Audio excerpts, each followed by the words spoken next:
Hello viewers, কেমন আছেন আপনারা সবাই? তো দেখুন, আমি রোজই বলি আমি রোদ্দুরের মা। তো আজকে এই যে আমার রোদ্দুর, আমার ছেলে। তো আজকে মা, আজকে আমি বিরিয়ানি খাবো। আজকে মন চেয়েছে বিরিয়ানি খাবো। তো এখন রোদ্দুরকে আমি 5 মিনিটের মধ্যে খুব ঝটজলদি একটা রেসিপি করে দিচ্ছি বিরিয়ানি।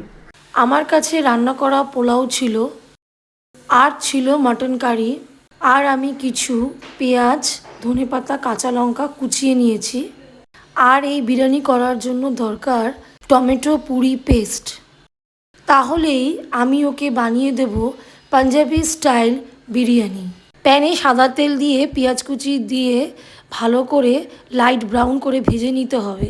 তারপরে দিতে হবে টমেটো পিউরি, তারপরে দিতে হবে হলুদ গুঁড়ো, জিরে গুঁড়ো, ধনিয়া গুঁড়ো, লঙ্কা গুঁড়ো দিয়ে তার মধ্যে রান্না করা মাটন ও ধনিয়া পাতা দিয়ে ভালো করে মিক্সড করতে হবে।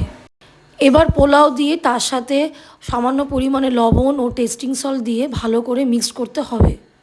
এরপর ভালো করে 2 মিনিট নাড়াচাড়া করলেই হয়ে যাবে পাঞ্জাবি স্টাইলের মাটন বিরিয়ানি। এই তো হয়ে গেল পাঞ্জাবি স্টাইলের মাটন বিরিয়ানি। বাবা, একটু আসো তো, খাও তো। Wow, very tasty.